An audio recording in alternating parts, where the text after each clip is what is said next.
तो धरे कहूँ ढूंढे कहूँ वस्तु ना आवे हाथ, और सज्जन सोई सराय, ये जो फारक राखे साथ। सदुदेव जी पुकार के समझाते हुए कहते हैं ये बीज की साखी है कि मनुष्य के अंदर विवेक विचार तो है, लेकिन क्वादतों में फंस करके और उस पर पर्दा डाल देता है, और पर्दा जब पड़ जाता है तो कुछ दिखता नहीं।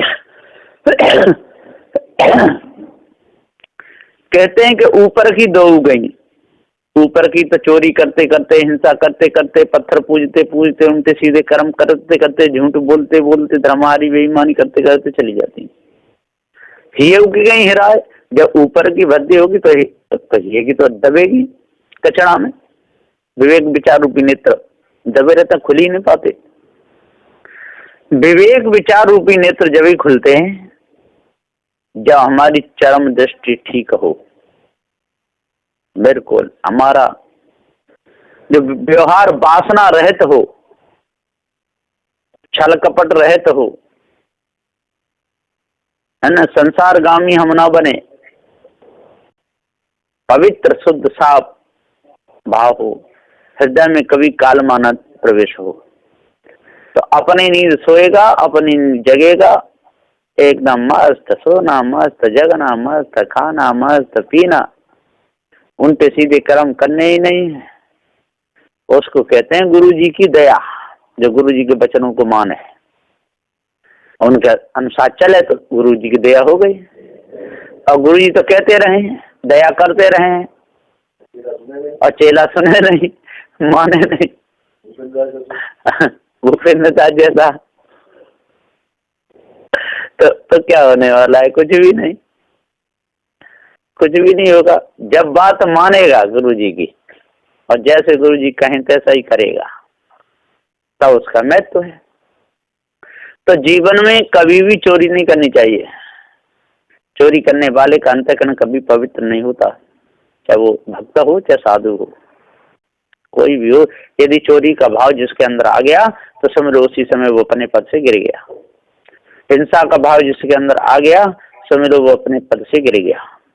और विचार का भाव जिसके अंदर आ गया तो समझ लो वो भ्रष्ट हो गया। बिल्कुल वो तो कचड़ा, जैसे एक गड्ढे में डाल देता ना सड़े हुए पशुओं को, वाम सब अब ऐसा हो गया वो तो बेकार का। तो सदुदेव उपदेश देते हैं कि मनुष्य को अखंड बाल ब्रह्मचारी होना चाहिए, पक्का होना चाहिए, साधु होना चाहिए, पक्का हो कि खेल, कच्चा सरसों पेड़ के खरी भया नहीं तेल। पक्का होना चाहिए, एकदम पक्का, किसी प्रकार का कोई न चोरी, न हिंसा, न व्यभिचार, न ईर्षा, न क्रोध, न मान, न छल, है ना, किसी और कहे जैसी की तैसी, चाहे कोई किसी को बुरा लगे चाहे भला लगे, एकदम सही न्याय की बात कहनी। और नहीं तो मौन रहता हम फायदा है, कह तो रहिए मौन बात निर्णय की कहिए, और मती उठे गहराई मती मौनी हो रही है। राजन के दरबार में ये समय बताए बात बूझे से कही है। कहें लहरू कबराए बनेंगे त्यारे काजा, और सकल सभा उठ जाए बात तो पूछे राजा। यदि कहे तो साफ सुंदर एकदम निर्णय की बात कहे, मैं कुछ चूके नहीं। कोई कवि थे तो सदुदेव जी पुकार, एक गिरधर कबराए हुए हैं, एक प्रेमी कबराए हुए हैं, बहुत बहुत बड़े कवि, इनके बहुत अच्छे हैं। कहते जन्महू की बिगड़ी पाले पड़ी, ऐसी फुहरिया मेरे पाले पड़ी। केसिया भी घर है खुरपिया भी घर है, वो तो तकुआ लेके निदाने चली। जन्महू की बिगड़ी पाले पड़ी, साला भी घर है दुसाला भी घर है, वो तो टाट ओढ़ के बजरिया चली।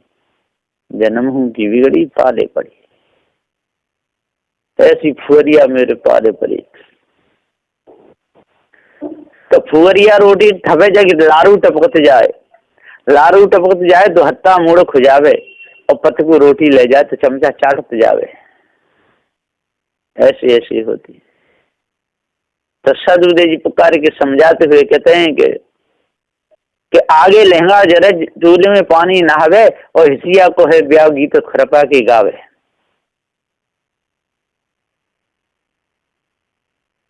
और ऐसी बिगड़ी नार अरे जय को समझावे। तो सदुदेव जी पुकार के समझाते हुए कहते हैं कि जब तक पवित्र भाव नहीं होगा, सुंदर हृदय नहीं होगा, हृदय में कालमा जब तक लगी रहेगी, तब तक अंतःकरण पवित्र नहीं हो सकता है। अंतःकरण पवित्र कब होगा?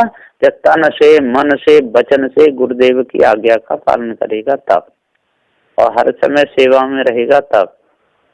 और जरा भी आलस किया तो वो आलसी हो जाएगा गीधड़। आलसी नहीं होना चाहिए मनुष्य। हाँ, शरीर में तकलीफ है, उठा नहीं बैठा जा रहा, तो वो तो परवशी हो जाती है, लेकिन एकदम तैयार होना चाहिए 12 मासी, 30 दिन, 24 घंटा, हर समय एकदम तैयार। जैसे पहलवान कूदता है ना दंगल में, तो चारों ओर उसकी नजर रहती है, इधर भी उधर भी, भीतर भी बाहर भी, ऊपर भी नीचे भी, किधर से हाथ घुमा रहा है दूसरा पहलवान, उसके दाव पेच खेलते रहते। इसी प्रकार से जिसका दाव लग जाता है, अब वही उसको चित्त मार के छाती बैठ जाता है। इसी प्रकार से साधु जीवन नहीं थी, जरा भी चूक गया तो संसारी चित्त डाल के छाती बैठ जाएंगे, कोई छोड़ेंगे नहीं। और यदि एकदम सावधान रहेगा चारों ओर, तो पार जाएगा, कोई नहीं कुछ बिगड़ पाएगा। न तो मायावी गुरुवालू कुछ बिगड़ पाएंगे, न संसार की स्त्रियां कुछ बिगड़ पाएंगे, कोई किसी का नहीं बिगड़ पाएगा कुछ भी, है ना। न कोई शराब की आदत डाल पाएगा, न कोई जुआ की डाल पाएगा, और न किसी के कहने में वो आएगा ही नहीं, जो पूरा पार ही हो गया ना, पूरे सदगुरु मिल गए इसको, है ना। तो सदगुरुदेव पुकार के समझाते हुए कहते हैं कि जिसको महान गुरु मिल गए फिर क्या चिंता है, उसको तो चिंता है नहीं। महान के श्रेष्ठ एकदम महान गुरुदेव जी, तो महान से गुरु पाए के कहा मुक्त को रोए, फिर क्या है। यदि बात नहीं माने तो कुत्ता बिल्ली बंदर सूकर कुकर मसा मखारी इन खानियों में जाएगा, वो बचेगा ही नहीं। यदि बात मानेगा और न्याय से सही रहेगा, ठीक रहेगा और निर्णय की बात कहेगा, तो उसके तो जीवन में कभी दाग लगेगा नहीं। उसी को ओजस्वी कहते हैं, उसी को तेजस्वी कहते हैं। उसका तेज बहुत रहता है। जो गुरुजी की सेवा करता है वो कहीं भी जावे, उसके तेज से सब थर्रा जाते हैं, एकदम काम बन जाए, उसका बनता ही चला जाता है। जहां भी जाएगा उसका काम कभी बिगड़ेगा नहीं। ये प्रत्यक्ष प्रमाण है, ये किसी लिखा लिखी की है नहीं, देखा देखी बात। और दूल्हा दुल्हन मिल गए तो फीकी पड़ी बराए, फिर उसमें कुछ नहीं। इसी प्रकार जो गुरुदेव की तन से मन से सच्चे दिल से सेवा करता है, यदि कपट भाव से करेगा तो कहीं भी जाएगा वहीं मार खाएगा, कहीं भी उसका काम बनेगा ही नहीं। 47 धक्का मार के निकला जाएगा, ढूंढता डोलेगा जैसे बेचारा कुत्ता, जा घर भागर जा घर भागर ढूंढता रहता है, और कमरे में डंडा रहता है, काँ करके भागता रहता है।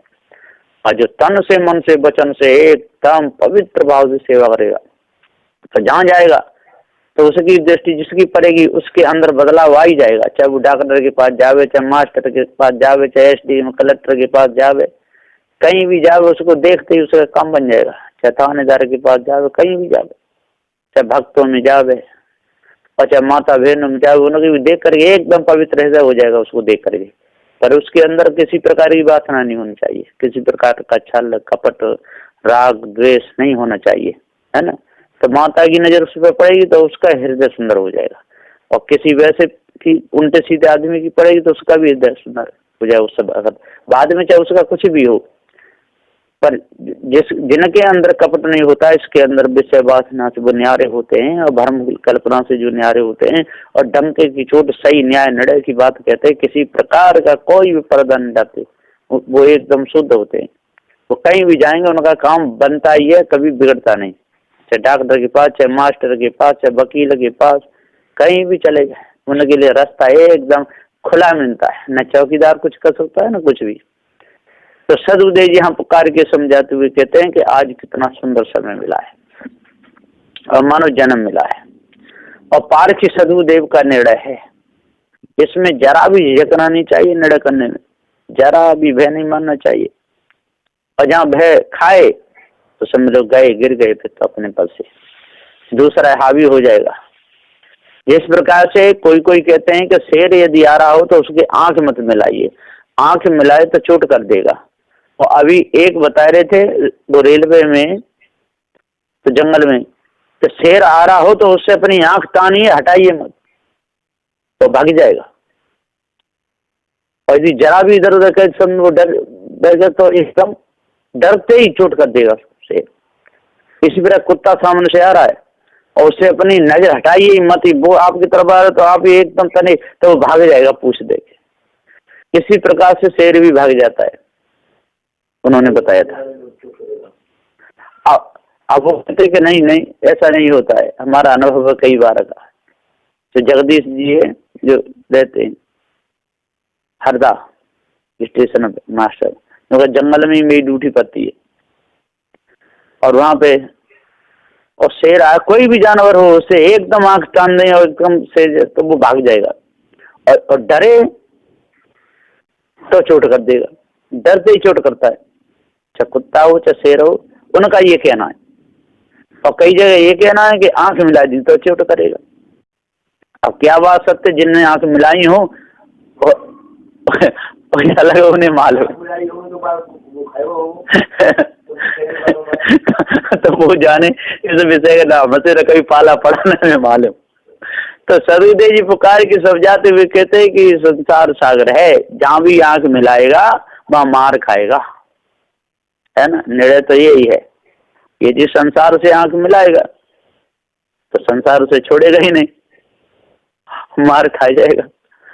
इसी प्रकार सदगुरुदेव जी कहते हैं कि जहां भी गंदे आचरण जिसके बन जाएंगे वहीं सिर पे जूता पड़ेगा, चाहे वो कितना बड़ा ज्ञानी हो, कितना बड़ा ध्यानी हो, कितने दिन उसको साधु जीवन में हो गए हो, चाहे भक्ति करते करते कितने भी दिन हो गए हो, जिस समय पकड़ में आएगा उल्टे सीधे कर्मों में उस समय उसको कोई नहीं बख्शेगा, उसको छोड़ेगा। कितनी बड़ी गद्दी पे बैठा हो विश्व की पे, और जब वो पकड़ में आएगा तो उसको कान पकड़ खदेड़ करके नीचे कर दिया जाता है। कई जगह ऐसा हुआ है। एक बार तो रेला में बैठे थे, गुरुजी बैठे, सब बैठे, तो एक जूड़ा वाला बाबा था, और वो उसी समय हरिद्वार का कुंभ था, वहां पर गद्दी से उतारा गया था, बेचारा भगा दिया, क्योंकि वो अपने घर परिवार में जा करके और ब्याह शादी में गया था अपनी बहन की शादी में कई लाख रुपया लगा दिया। जब बाद में उसे पता चला तो हरिद्वार के मेला में उसको गद्दी से उतारा गया, और वृंदावन में एक गुरुजी के मित्र हैं बलराम दास जी महाराज, उनको उस गद्दी पे बैठा दिया गया। हाँ, तो जो वृंदावन के हैं और उनका नाम है बलराम दास जी महाराज, उनको फिर उस गद्दी पे बैठा दिया, पीपा गद्दी आचार बना दिए। तो जो भी गलत कर्म करता है, जो भी बुरे कर्म करता है, जब तक छिपा रहता है तब तक छिपा जा, चलती रहती है गाड़ी, है ना, बजती रहती ढोलक में फूल, और जब ये पकड़ने में आते हैं उस समय तो बख्शे नहीं जाते। इसलिए साधु होना चाहिए पक्का हो के खेल, और कच्चा सरसों पेड़ के खरी भयानी तेल सदु श्री कबीर साहब जी आदि से अंत तक, और शुद्ध साफ पवित्र आत्मा एकदम शुद्ध रहे। और जब से शंकराचार्य थे उनका सिद्धांत कोई भी हो, चाहे ब्रह्म सिद्धांत कुछ भी, लेकिन जब वो साधु हुए तो आज से अंत तक सही रहे। इसी प्रकार महावीर स्वामी थे, पहले चाहे कैसे भी रहे हो, राज चलाते रहो, चाहे ब्याह शादी किए हो, कुछ भी करे हो, उससे कोई लेना देना नहीं, लेकिन जब से साधु हुए तो पूरा निभाए। ऋषभ देव जी थे, ये 24 तीर्थंकरों की चर्चा आती है, तो आज से अंत तक वो निभाए थे, है ना। इसी प्रकार से वसुदेव वो थे श्री सुखदेव जी, कोई तो कहते हैं 2 सुखदेव जी हुए हैं, और कहीं कहीं एक ही। सदगुरु श्री राम स्वरूप साहब जी तो कहे हैं कि एक ही सुखदेव हुए हैं, जो तो फिर पर्दा डाला है बाद में उनके अनुभव में। पहले तो वो बहुत त्याग वैराग दिखाए, कहुआ में रहे, और आखिर में जाके शादी कर ली है, और शादी करके और फिर छोड़ दिए परिवार को, 4 बच्चे पैदा करके, और छोड़ कर कैलाश के चक्कर लगा के बेचारे वहीं पर सारी छोड़ दिए। कैलाश पर्वत के चक्कर लगा के वहीं मरे। ये प्रमाण बीजक में सदगुरु श्री राम स्वरूप साहब जी ने दिया है, कोई कसर बाकी नहीं छोड़ी। और साहब ने भाष्य लिखा पंचग्रंथि वहां कोई कसर नहीं छोड़ी, और इसलिए इतनी मेहनत करी, 8-8, 9-9 घंटा तक लिखते लिखते जब तक प्रकरण पूरा नहीं हो जाता था तब तक भोजन भी नहीं पाते थे, इसलिए कि यहाँ का बुरहानपुर का कोई भी साधु बाहर पढ़ने न जावे, कोई कसर नहीं छोड़ी। और एकदम सरल रूप में 4 वेद और 7 18 पुराण 108 इसमें 3 थी, उसमें सब लोप हो गई, 20 रह गई, ये पूरा उन्होंने 4 फल 4 कोई कसर ही नहीं छोड़ी। और इतने पर भी यदि बुरहानपुर से भाग करके कोई दूसरी जगह पढ़ने आवे तो उतना वो हो ही नहीं सकता है, वो तो ऊपर ऊपर के पढ़ा देंगे। और इसमें तो बिल्कुल पूरा साफ मैदान कर दिया है ना, भाष्य में, पंचग्रंथि में, 6 ग्रंथि में। और इतनी मेहनत करी इसलिए ही कि जब पढ़ करके विद्वान बनेंगे, ये तो याद करेंगे, इनको सिद्धांत सबका पता रहेगा, अपने पारक सिद्धांत को मजबूत रखेंगे। लेकिन इतने पर भी लोग बाहर भागते हैं, तब उनका क्या इलाज है? कुछ भी नहीं। तो सदुदेव जी पुकार के समझाते हुए कहते हैं कि जब तक अपने सिद्धांत का पूरा ज्ञान नहीं हो, जब तक बारीकी का पूरा ज्ञान न हो, जब तक बिल्कुल साफ कपड़ा न धोए तब तक उसमें सरफ निकलता ही रहता है, जब तक दाग नहीं छूटे तब तक वो चमकता ही रहता है। इसी प्रकार से यदि पूरा पारा ज्ञान नहीं हुआ और बाहर निकल गया तो अपने सिद्धांत को बिल्कुल खुलासा करके वो निर्णय कर ही नहीं सकता है। इसलिए अपने आप को जानो, भ्रम भूल कल्पना को मिटाओ और संसार से उपराम हो, पवित्र अपने हृदय को रखो, पारसी संतों की सेवा करो और उनकी बात मान करके अपने अंतकरण के दागों को छुड़ा दो, तब पूर्ण शांति मिलेगी। बोलिए श्री सद्गुरुदेव की जय।